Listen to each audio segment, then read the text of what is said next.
to utilize your full potential, and I mean everything in you, your talent, your instincts, your personality, all of it, you have to own your own story. I'll try to explain. Both sides of you, negative and positive, the parts you're proud of and the parts you're not so proud of. And one of the biggest blockers to that is justification. It removes the essence, dilutes the point, and makes you less of who you are. The veil of justification, the reality of it, the moment you catch yourself justifying, really justifying, it's showing the world a weakness. They might not see it, but definitely feel it. It's showing that you don't trust yourself enough to just stand somewhere without a narrative propping you up. For a long time, when someone pushed back at me, a partner, a friend, a client, anyone, my first instinct was to explain myself, to back it up with some facts, to give them the story of why I believe what I believed and why I did what I did, why I felt what and how I feel. And I thought that it made me strong, actually, clear, empathetic. I thought that it made me open, honest, and communicative. It actually didn't. It was making me weaker, every single time. There's a razor thin line here.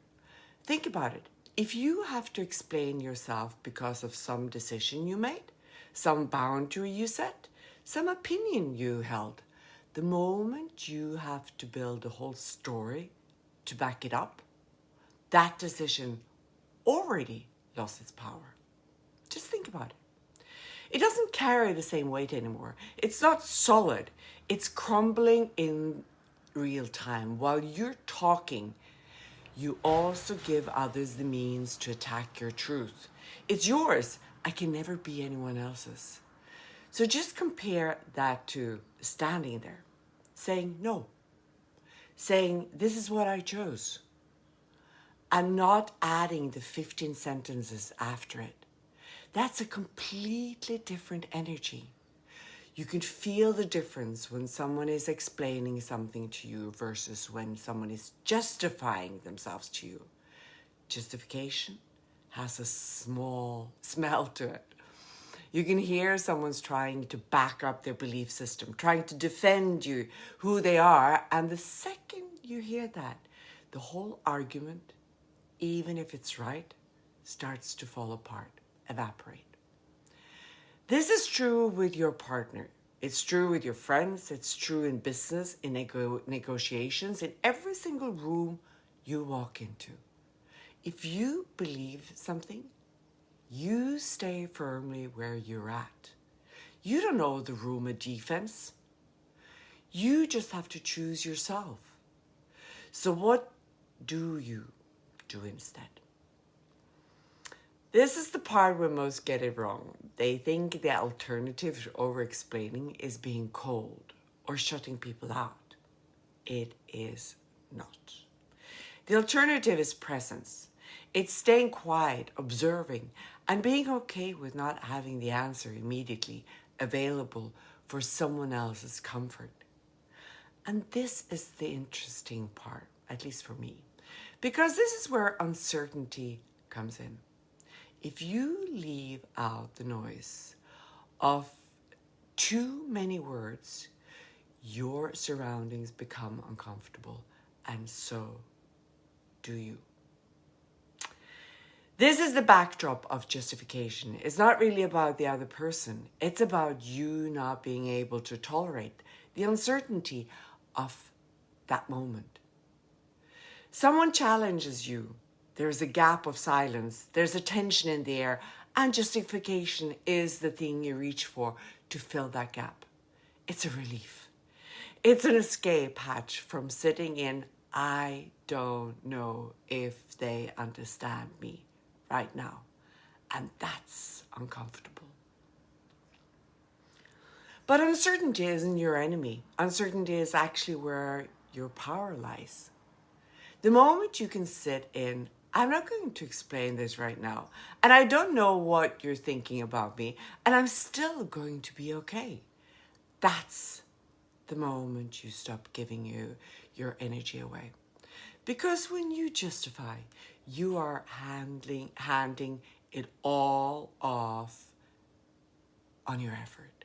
All of your emotional labor straight over to the other person. You are working to make them comfortable with your decision. That's not confidence. That's outsourcing your self-worth to someone else's reaction. You're justifying your action, telling your surroundings, cover it up, that you are actually less. Uncertainty, when you can tolerate it, becomes information. It becomes space.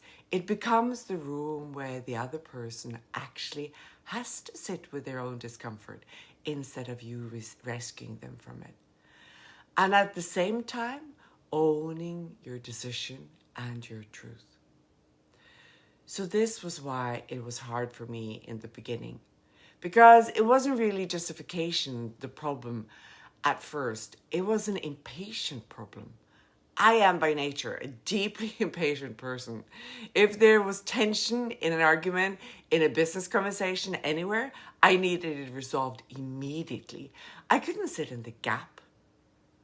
The second someone looked at me confused or hurt or skeptical, my whole body wanted to fix it right there. In the split second it happened.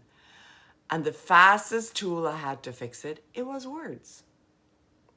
Explaining, justifying, filling the silence before it could even become silence. So my impatience and my justifications were actually the same habit, wearing two different outfits. It wasn't defending my position because I was defending it because I was so sure of it. It was defending it because I could not tolerate the discomfort of an resolved moment. And it took me a long time observing myself from a different perspective.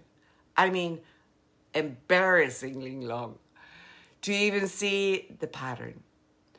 But when I understood that explaining myself in the heat of the moment wasn't strength, it was me being unable to wait. I was literally in awe. A new world opened up and I could take my power back. Not without noise, of course. Everyone involved reacted, me too. You can't be this superior. You have to do this or that, were the arguments. The reactions were endless until it landed and didn't change. My surrounding felt more at ease and knew my new way. So I had to actually practice something that felt almost unnatural to me. Waiting on purpose in arguments instead of immediately laying out my whole case like a jury. I started saying, I'll come back to you in a little while. Not to be dismissive, not to punish anyone with silence, but because I genuinely needed time to figure out what I actually need to say, or if I at all had to, and what the other person actually needed to hear, which, by the way, are very often two different things. The first few times I did this, I felt awful. Oh, my nervous system was screaming at me to fill the gap, to explain, to make it go away. That impatience doesn't disappear just because you understand the theory. You have to sit through the discomfort all the time, over and over, until your body learns that the world doesn't end if you don't resolve something in 60 seconds. Or whatever your reason is, it doesn't go under. But something happened when I kept doing it. I got my power back, first of all, feeling that strong essence. Every single time I chose the pause over the justification, I could feel it. I wasn't diving into somebody else's emotional energy anymore. I wasn't matching their urgency with my own scrambling. I wasn't buying into my fear.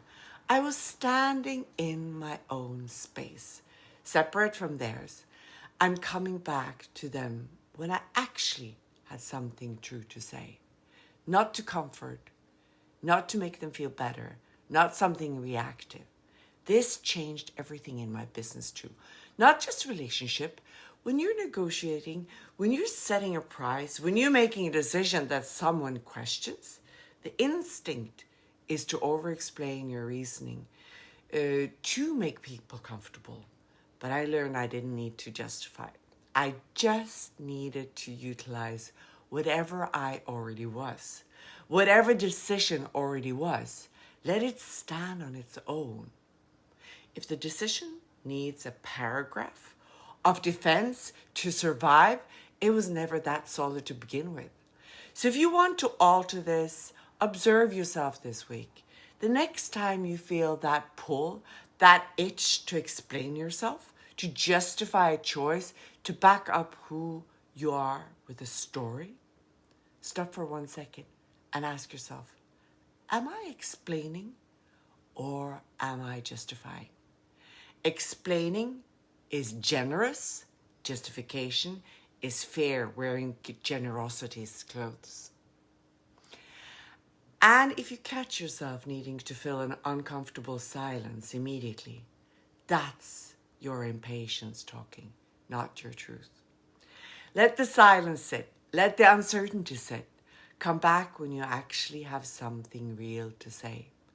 You don't have to justify being you. You never have to defend your choices. That's it. That's the whole thing. I'll see you for the next one.